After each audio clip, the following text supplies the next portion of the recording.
Saat ini saya ada di kebun cabai rawit kaliber kita di lahan ekstrim yang usianya sudah menginjak 36 hari setelah tanam kawanku. Dan tadi malam diguyar hujan deras semalaman penuh sampai pagi hari. Dan penampakan cabai kita seperti ini kawan, di usia 36 hari setelah tanam. Masih banyak sekali kendala di lahan ini, terutama pada hama ulat kawan. Makanya hari ini kita akan melakukan penyepraian sekaligus juga pemupukan kali keempat di lahan ekstrim ini. Jadi simak baik-baik sampai akhir videonya untuk mendapatkan informasi terkait pupuk dan pestisida yang kita gunakan kawanku. Assalamualaikum warahmatullahi wabarakatuh. Jumpa lagi di channel Petani Malang Selatan kawanku. Oke kawan, berjumpa kembali dengan saya Roni Wijaya di channel ini kawanku. Kali ini saya ada di lahan ketiga kita di kebun cabai rawit kaliber di lahan ekstrim tanpa mulsa kawanku. Dan kondisi tanaman kita di usia 30 hari atau 36 hari setelah tanam seperti ini kawan. Daunnya sudah mulai lebar-lebar, kemudian tunas airnya juga sudah mulai tumbuh.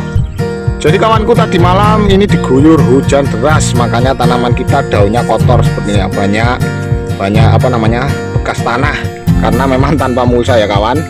Dan memang sampai pagi terus diguyur hujan, makanya bedengan kita basah seperti ini ya. Kondisinya seperti ini di usia 36 hari setelah tanam. Dan di usia 36 hari setelah tanam kawanku, ini rumputnya juga sudah mulai bersih kembali ya. Ya tidak 100% bersih, pasti ada sisa-sisanya, ini pasti ada. Jadi minggu lalu kita sudah spray bedengannya dengan herbisida kontak sekaligus juga pratumbuh yang kita mix ya. Kita pakai Markotop untuk kontaknya dan pratumbuhnya kita pakai Gold. Makanya kelihatan bersih seperti ini kawan. Tanaman kita sudah kelihatan kembali ya hijau-hijaunya. Karena sebelumnya yang kelihatan hanya rumputnya kawanku, karena rumputnya lebih lebih subur daripada tanamannya. Tapi alhamdulillah setelah seminggu kondisinya berbanding terbalik. Sekarang tanaman kita sudah kelihatan subur-subur kawanku. Jadi hari ini kita akan melakukan penyepraian terutama hama ulat ya. Bisa dilihat daunnya, peretel-peretel yang berlubang. Nanti kita berikan insektisida untuk pencegahan sekaligus pembasmian hama ulat, dan juga pemberian nutrisi agar tanaman kita tunasnya bisa segera memanjang, kemudian daunnya bisa hijau dan pulih kembali setelah terserang hama ulat. Nanti kita akan berikan nutrisi, insektisida dan juga fungisida untuk pencegahan bercak daun juga. Jadi nanti simak baik-baik kawan sampai akhir supaya tahu bahan-bahan apa saja, racikan manjur apa yang saya pakai pada penyemprotan kali ini, supaya minggu depan bisa semakin mengkilap dan pertumbuhannya semakin baik lagi. Di usia 36 hari ini kita juga akan melakukan pemupukan kali keempat kawan. Nanti kita akan pemupukan, fokusnya juga sama, mengembalikan kondisi tanaman supaya kembali subur setelah terserang hama, dan juga mempercepat pertumbuhan tunasnya supaya lebih serempak, seragam, dan tingginya bisa seimbang dengan batang utama. Ini yang sulaman kita minggu lalu kawan, sudah mulai melilir. Jadi di musim tanam kali ini kawan, saya itu tanam di 4 lahan berbeda dengan total populasinya 14.000 batang. Dan di lahan ini adalah lahan ketiga kita kawanku, dan populasinya adalah 3.500 batang dengan varietas kaliber. Dan setiap lahannya itu pasti ada kendala masing-masing kawanku. Dan di khusus lahan ini kendalanya ada banyak. Salah satunya adalah airnya tidak pernah surut, kemudian banyak hama, ulat serta belalang yang menyerang di sini kawan. Kemudian tanahnya juga keras padat karena kandungannya itu atau konturnya adalah tanah liat. Makanya perawatan juga agak sedikit berbeda dengan lahan-lahan kita yang lain kawan. Oke kawanku, jadi ini sudah saya siapkan bahan-bahan untuk penyepraian kali ini ya, di usia 36 hari setelah tanam kawanku. Nah langsung kita bahas satu persatu. Untuk yang pertama adalah kita pakai Maestro. Ini adalah insektisida, berbahan aktifnya adalah triazofos ya kawan. Jadi insektisida ini sangat cocok untuk membasmi hama ulat, terutama adalah ulat-ulat kecil seperti ulat bor. Dosisnya adalah kita pakai 1 sendok makan atau 15 ml. Kemudian kita pakai juga adalah insektisida Nomid. Ini insektisida sekaligus akarisida. Ini bahan aktifnya adalah piridaben untuk membasmi hama tungau. Jadi sejak awal tanam ini belum pernah masuk piridaben ya, makanya kali ini kita rolling setelah sebelumnya kita pakai imidacloprid. Dosisnya juga 1 sendok makan atau 15 ml. Kemudian untuk fungisida dulu kita pakai Ridomil Gold. Ini double bahan aktif, mefenoxam 4% dan juga mancozeb 64%. Ini sifatnya protektif atau kontak kawan, untuk mencegah bercak daun yang menyerang daun tanaman kita, karena terutama karena saat ini sudah mulai musim penghujan di daerah kita, makanya harus kita cegah dulu. Dosisnya adalah 2 sendok makan. Nah, berikutnya adalah nutrisi kawan. Nutrisi pertama adalah Provita N. Ini bentuknya adalah seperti gula pasir ya, warnanya hijau. Kandungannya adalah NPK dengan nitrogen tertinggi 60%. Ini untuk pertumbuhan tanaman kita supaya lebih serempak ya, terutama di tunas ya kawan. Tunasnya supaya lebih besar dan cepat memanjang serta serempak dengan batang utama. Kemudian kita pakai Vitaron SL. Ini adalah unsur mikro sekaligus suplemen tanaman, karena tanaman kita terserang hama kawan. Jadi untuk mengembalikan kondisinya kita pakai bantuan dari unsur mikro dari Vitaron SL.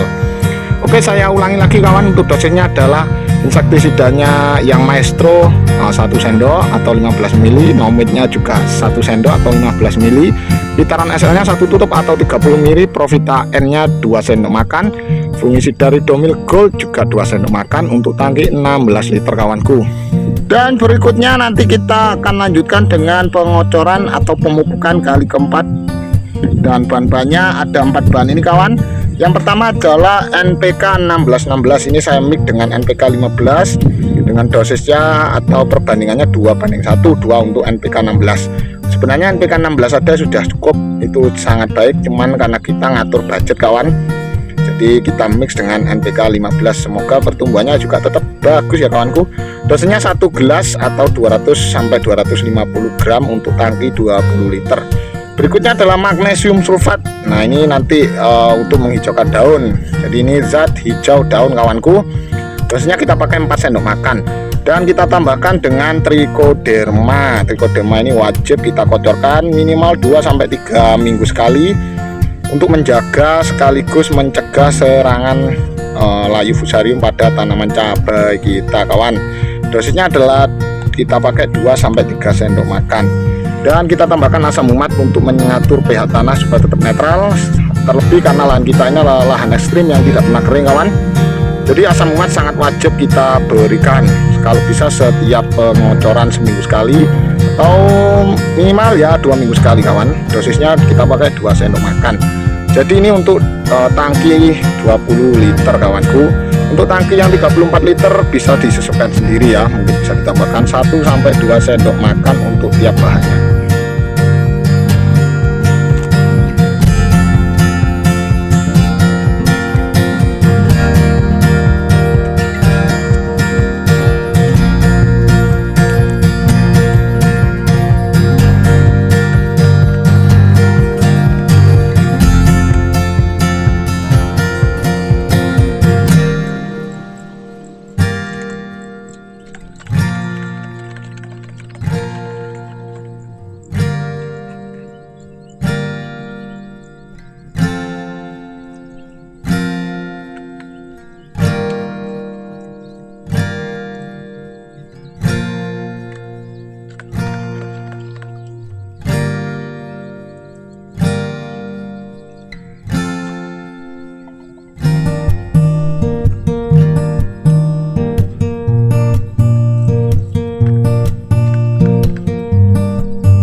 Oke kawanku, jadi seperti itu ya kegiatan kita pemupukan maupun penyepraian di lahan ketiga di usia 36 hari setelah tanam kali ini kawanku. Dan penampakannya setelah kita melakukan penyepraian seperti ini ya, mulai hijau-hijau kembali kawan. Jadi di lahanku ini banyak sekali kendala kawan, lahan ketiga ini terutama adalah tanahnya yang keras, akhirnya membuat tanaman kita pertumbuhannya agak lambat. Kalau dibandingkan dengan lahan yang kedua di usia 30 harian itu sangat jauh ya. Kalau di lahan kedua itu di usia 30 harian perkiraannya sudah segini, tapi di lahan ketiga ini ya segini. Ya memang karena tanahnya ini keras ya, tanah liat dan minim unsur hara. Walaupun ini sebenarnya sudah kita berikan pupuk dasar Vertipos, cuman ya tetap aja karena tanahnya keras jadi agak lambat untuk penyerapan nutrisi dan pertumbuhan perakarannya. Tapi tidak masalah kawan, selagi tanaman kita masih sehat terus kita rawat ya. Apapun kondisinya harus kita rawat, nanti entah itu panennya maju atau mundur tidak masalah. Yang penting kita nanti bisa panen ya, kita usahakan kita bisa panen kawanku. Ya semoga tanaman kita tetap tumbuh subur ya kawan, dan sehat-sehat untuk selanjutnya. Nanti kita akan melakukan pemupukan dan juga penyepraian lagi di usia sekitar 43 hari setelah tanam atau seminggu lagi kawan. Untuk metode yang saya gunakan sudah saya tulis lengkap di buku Merah Merona kawanku, termasuk juga pengalaman saya bertani cabai rawit di lahan ekstrim seperti ini. Semuanya sudah saya tulis di buku Merah Merona, harganya cuma 30 ribuan. Pembeliannya bisa dengan klik link di deskripsi atau di bio media sosial saya kawan. Oke kawan, terima kasih sudah menonton video saya dari awal sampai akhir. Jangan lupa like video ini dan juga share, barangkali bisa bermanfaat untuk kawan-kawan kita lain di luar sana, kawan-kawan petani cabai rawit. Dan jangan lupa subscribe channel Petani Malang Selatan supaya mendapatkan notifikasi dari video-video terbaru saya nantinya. Oke, wassalamualaikum warahmatullahi wabarakatuh. Salam petani makmur luar biasa kawanku.